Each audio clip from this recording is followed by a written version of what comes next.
Hello and welcome to SMTA 2022. We're in Minneapolis. I'm joined by Justin from Austin American Technology. Yeah, man, appreciate it. Thank you so much for having us. Good to see you. It's a busy show. It is, man. I mean, this is actually only my second time being here. Right, yeah. So I came last year and we You've walked seen the a bit floor. of a difference then. Yeah. Well, not only have I feel it. You can feel the vibe. You can feel the energy inside here today. Yeah, no, it's good. So, are you bringing anything new to the show, or what's in the pipeline? No, we didn't bring anything new. We got a few things we're working on. It's been a very, very busy year, I think, for the entire industry. Specifically for Austin American Technology, we're seeing a huge influx of business with the electronic vehicle companies, specifically down in like Mexico. We're noticing them, a lot of the work coming over from China, Taiwan, into the central Mexico area, which that wasn't something we expected, but it's been a blessing so far. Yeah, that's good. Yeah. And I think,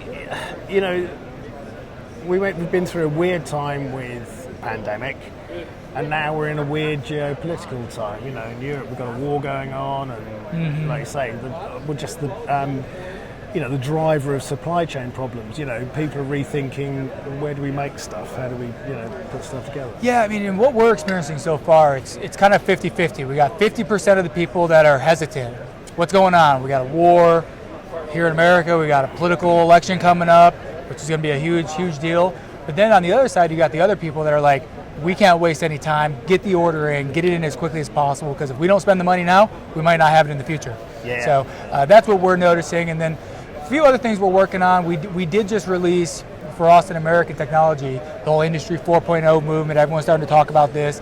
It really hasn't came to the cleaning side of things. We're kind of like the stepchild. They leave us out, but we're kind of being very progressive. We actually just introduced the very first piece of automated cleaning equipment that adopts the Industry 4.0 movement, but it is all Smart I/O link, and it's flying off the shelves. A lot of people are enjoying the technology, so we're already in communication. I'm putting it across the board on all of our equipment, and it's attracting a lot of eyeballs. Because we've been talking about like Industry 4.0, machine learning, and big data, all these sort of things for years now. Yeah, and it's actually just starting to have real world benefits. Actually, it is. I mean, I'm a marketing sales guy, so data is king for me. The more data you have, you may not know what you're going to do with it right now, but it's nice to have it as a reference point when you need it in the future. So we're adopting that, and we're being very progressive on the cleaning side, because they haven't really brought to us what they want. So we'll just give them everything. So, we'll just give it all to them. But that sometimes, you're driven by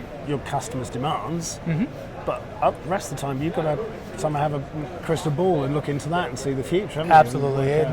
It's also one of those things where if you can be an early adopter and you can provide them what you think they want, usually it's what they want. Yeah. So maybe you can kind of help steer them in the right direction. And I guess they get on board and they help refine it as well, don't they? So those engineers are brilliant. Once they get their hands on it, man, they make everything. They turn it to gold. Yeah. Do you find that through the whole pandemic thing, everyone had to be a bit more collaborative and find solutions together, kind of thing?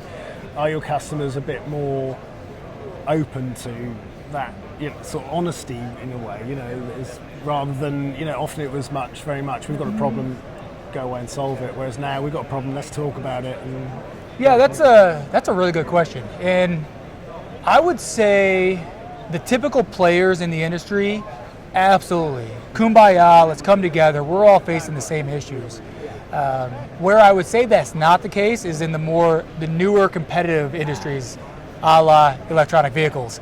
Those are the new, fresh, flashy things, and they're still very competitive, because everyone's jockeying for position. Same a little bit with, I don't want to say space in the sense of the traditional space, but when you talk about launching into space, same thing there. They're very all secretive, because, I mean, it's space race 2.0. Yeah. And that's the way the EVs are as well. True, yeah. And it's going to be interesting how that whole new industry settles down, isn't it? Yeah, I mean, with the space, I mean, there's only a few main players in that side, but in the electronic vehicles, I mean, you got the typicals, the Teslas, Rivian, but now you got the BMW, the GMC. I mean, everyone is on the electronic vehicle, and that's a fun game to watch right now, seeing who's going to come out in front on that. Yeah.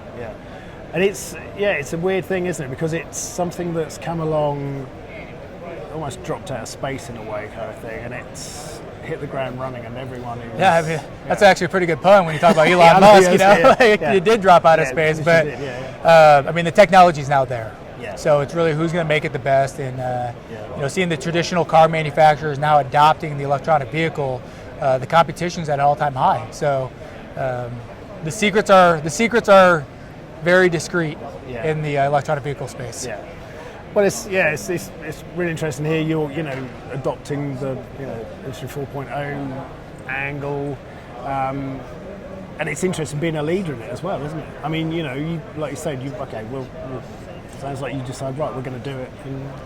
Well, yeah, I mean, Austin American Technology, we have a slight advantage is that we were founded by a chemical engineer back in 1986, Steve Statch. I mean, he put one of the very first SMT, if not the very first SMT line in the state of Texas. So, we have an upper hand in that sense to where everything we do, anything we develop, comes from the engineering point of view. Of course, we want to make the easiest, simplest piece of equipment, but we also have to make it in a way that when we do an upgrade, it's upgraded to where an engineer can retrieve the data and actually implement it into their process, as opposed to just throwing a bunch of technology on something that maybe makes it more complicated on the floor. So that's a blessing too. Yeah. Well, like you say, data. It's all very well having data, but you've got to be able to understand it, and you've got to be able to extract what you want, not simply and fast. Yeah. So I mean, there's that whole what's the paralysis by analysis? If we saturate them with too much data, now you're just looking at an Excel spreadsheet with thousands and thousands of data points, and you can't find what you're looking for. Yeah. No, it's exciting times. Absolutely. Well, I hope the rest of the show is successful tonight. I think we're going to have a good show, man. I think it's going to be a great few days, and we're very happy to be here. Brilliant. Yeah. Thanks for spending time talking to us. You got it. Appreciate Thank your time. you.